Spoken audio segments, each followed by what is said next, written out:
Halo semuanya, Assalamualaikum warahmatullahi wabarakatuh. Perkenalkan, nama saya Akurnia Finanda, NIM 25096480017. Program Studi Pendidikan Islam Anak Usia Dini, Universitas Islam Kiai Haji Ahmad Muzaki Syah, Jember.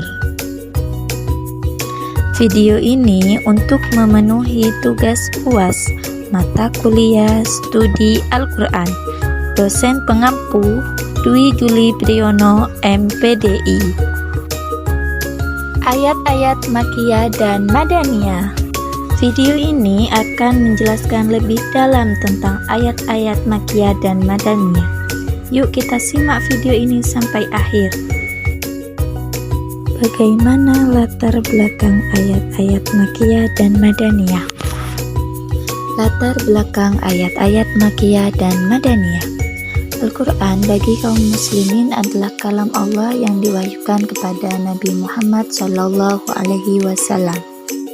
melalui perantara malaikat Jibril alaihi salam selama kurang lebih 23 tahun lamanya. Umat Islam menggunakan sumber hukumnya dari Al-Quran. Jadi, umat Islam menentukan hukum-hukum Islam itu berpedoman pada Al-Quran. Al-Quran diturunkan kepada Nabi Muhammad dan bersifat universal dan abadi untuk selama-lamanya, dan juga diturunkan secara berangsur-angsur. Jadi, Al-Quran ini dapat dipahami oleh siapa saja tanpa terkecuali, dan turunnya Al-Quran itu bertahap, tidak langsung turun satu kali, namun berangsur-angsur. Ada yang diturunkan di kota Mekah, ada juga yang diturunkan di kota Madinah. Dalam Al-Quran terdapat salah satu ilmu yang disebut dengan ilmu Makkiyah dan Madaniyah. Ilmu ini membahas mengenai suatu ayat diturunkan di Mekah atau di Madinah. Mungkin dapat dipahami oleh teman-teman tentang latar belakang ayat-ayat Makkiyah dan Madaniyah. Setelah kita membahas latar belakang ayat-ayat Makkiyah dan Madaniyah, kita akan membahas tentang apa sih definisi dari Makkiyah dan Madaniyah menurut 4 teori. Mari kita bahas mengenai definisi Makkiyah dan Madaniyah menurut 4 teori. Teori pertama yaitu teori geografis. Menurut teori ini membahas berdasarkan tempat diturunkannya ayat Al-Quran. Surah Makkiyah adalah surah yang diturunkan di kota Mekah. Sebaliknya, surah yang diturunkannya di Madinah merupakan surah Al-Quran yang termasuk Madaniyah.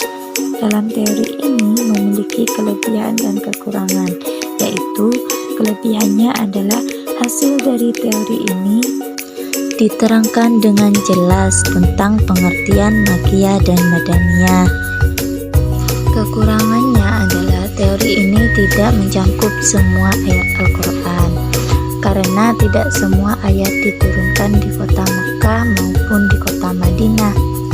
Maka dari itu rumusan teori ini tidak dapat dijadikan sebagai acuan. Kesimpulannya yaitu dari teori geografis, yaitu menjelaskan tentang tempat diturunkannya ayat Al-Quran. Jika ayat tersebut turun di kota Mekah, maka ayat tersebut dinamakan ayat Makkiyah, dan sebaliknya jika ayat tersebut turun di kota Madinah, maka ayat tersebut dinamakan ayat Madaniyah. Teori yang kedua yaitu teori subjektif. Menurut yang disebutkan dalam teori ini yaitu tentang subjek atau siapa yang disebutkan dalam ayat Al-Quran. Surah Makkiyah dalam teori ini berarti panggilan untuk penduduk Mekah yang biasanya menggunakan kata ya ayyuhan nas atau ya ayyuhal kafirun. Dalam teori ini yang dimaksud surah Madaniyah yang berarti panggilan untuk penduduk Madinah yang biasanya menggunakan kata ya ayyuhalladzina amanu karena sebagian besar penduduknya yaitu orang yang beriman. Dalam teori ini memiliki kelebihan dan kekurangan, yaitu kelebihannya adalah dalam teori ini rumusannya mudah untuk dipahami dan terlihat jelas, sedangkan kekurangannya adalah dalam teori ini rumusannya tidak bisa dijadikan definisi karena tidak memuat semua ayat dan rumusannya tidak bisa bersifat secara menyeluruh. Jadi yang dimaksud teori subjektif yaitu teori yang menjelaskan tentang siapa yang disebutkan dalam ayat Al-Quran. Jadi jika yang disebut orang-orang Mekah, maka ayat tersebut dinamakan ayat Makkiyah. Sebaliknya jika yang dituju orang Madinah, maka ayat tersebut dinamakan ayat Madaniyah. Teori yang ketiga yaitu teori historis. Menurut teori ini, yaitu berdasarkan tentang waktu diturunkannya surah Al-Quran yang digunakan sebagai tolak ukurnya yaitu saat hijrahnya Nabi ke Madinah. Surat yang diturunkan sebelum Nabi melakukan hijrah ke Madinah dalam teori ini disebut surah Makkiyah, sedangkan surah yang turun sesudah Nabi hijrah ke Madinah disebut surah Madaniyah. Teori ini memiliki kelebihan karena dianggap sebagai teori yang baik dan aman, tetapi masih memiliki beberapa keanehan atau kekurangan dalam teori ini, terutama tentang ayat-ayat Madaniyah yang sebenarnya diturunkannya di Mekah dan diturunkannya setelah hijrah. Contohnya yaitu pada Quran surah Al-Maidah ayat 3 dan Quran surah An-Nisa ayat 58. Yang dimaksud teori historis ini yaitu diukur dari hijrahnya Nabi Muhammad SAW. Ayat Makkiyah yang turun sebelum Nabi hijrah ke Madinah. Sedangkan ayat Madaniyah yaitu sesudahnya Nabi hijrah ke Madinah. Teori yang keempat yaitu teori konteks analisis. Menurut teori ini didasarkan pada kriteria yang digunakan untuk membedakan surah Al-Quran, yaitu surah Makkiyah dan Madaniyah dari isi suratnya. Surat yang berisikan mengenai cerita umat dan para nabi terdahulu termasuk ke dalam teori ini yang disebut surah Makkiyah. Sedangkan surah yang isinya tentang hukum hudud, faraid, dan sebagainya disebut dengan surah Madaniyah. Yang dimaksud teori konteks analis ini yaitu berdasarkan dari isi atau kandungan ayatnya. Apa saja karakteristik dari ayat Makkiyah dan Madaniyah? Karakteristik Makkiyah dan Madaniyah. Yang pertama yaitu ayat dan surah Makkiyah pada umumnya pendek, sedangkan ayat dan surah Madaniyah umumnya panjang. Karakteristik yang nomor 2 yaitu ayat dan surah Makkiyah pada umumnya dimulai dengan ya ayyuhannas yang artinya wahai manusia. Sedang ayat dan surah Madaniyah dimulai dengan ya ayyuhalladzina amanu yang artinya wahai orang-orang yang beriman.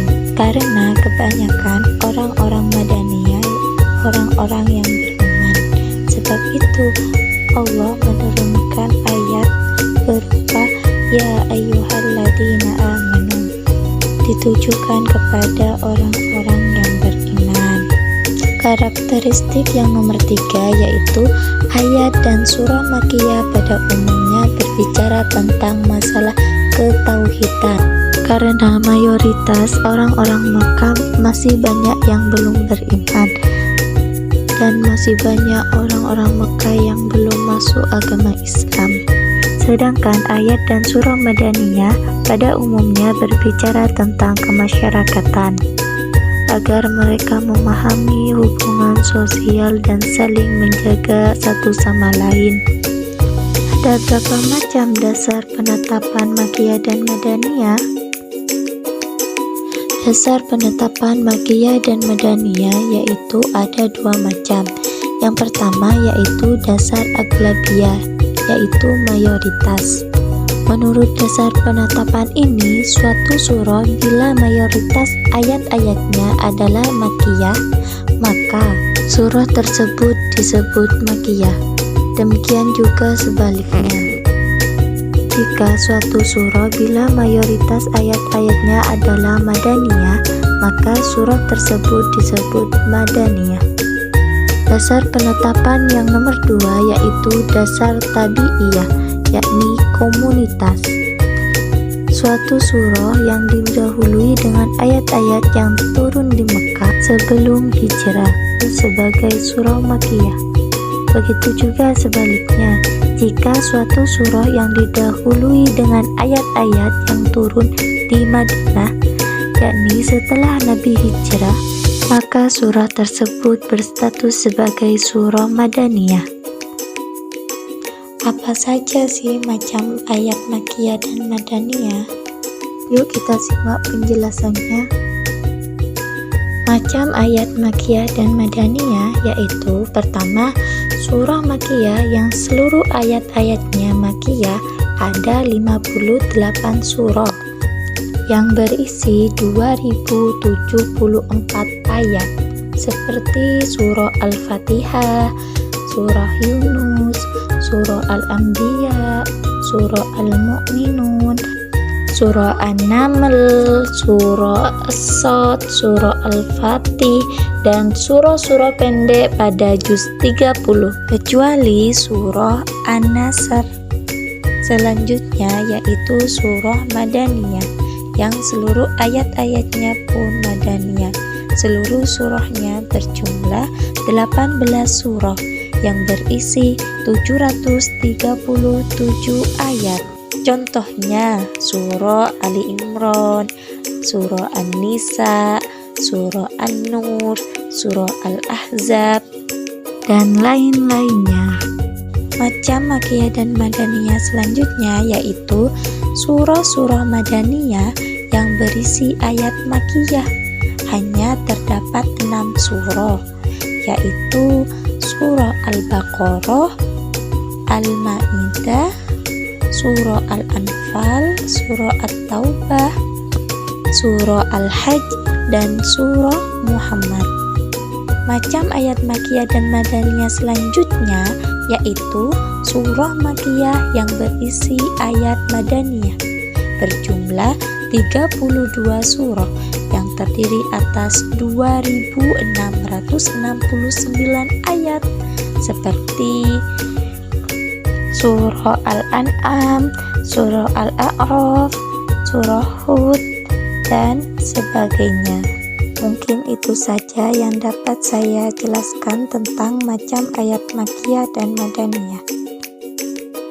Selanjutnya akan membahas tentang apa sih kegunaan studi Makkiyah dan Madaniyah dalam penafsiran Al-Quran. Kegunaan studi Makkiyah dan Madaniyah dalam penafsiran Al-Quran yaitu kita dapat mengetahui sejarah hidup Nabi dan juga umat terdahulu. Yang kedua yaitu bisa mempelajari gaya bahasa yang digunakan di dalam Al-Quran dan juga dapat dimanfaatkan ke dalam dakwah.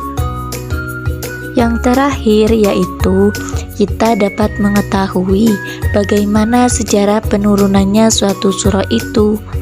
Dan kita juga bisa mengetahui bagaimana proses pentahapan suatu hukum dari situasi yang satu ke situasi yang lainnya. Penerapan hukum juga harus disesuaikan dengan kondisi suatu kaum.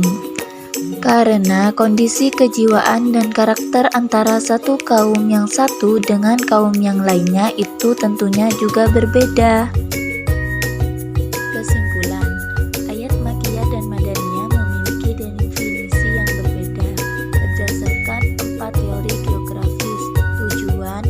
Waktu bahasa dengan karakteristik yang membedakan jumlah, gaya bahasa, dan fokus isi.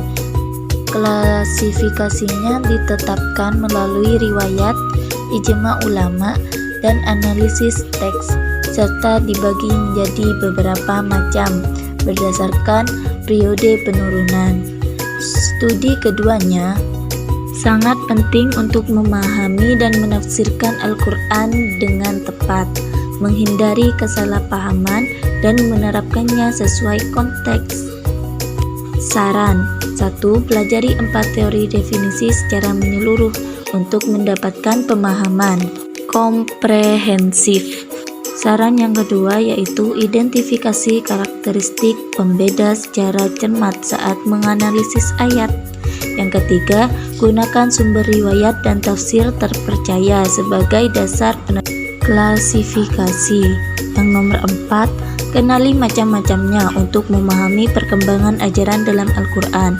Yang kelima, terapkan hasil studi pada penafsiran dan penerapan ajaran Islam dalam kehidupan sehari-hari. Mungkin cukup sampai di sini dulu penjelasan dari saya. Mohon maaf bila ada kata-kata yang menyinggung hati penonton. Saya akhiri video ini. Wassalamualaikum warahmatullahi wabarakatuh. Terima kasih telah menonton sampai akhir.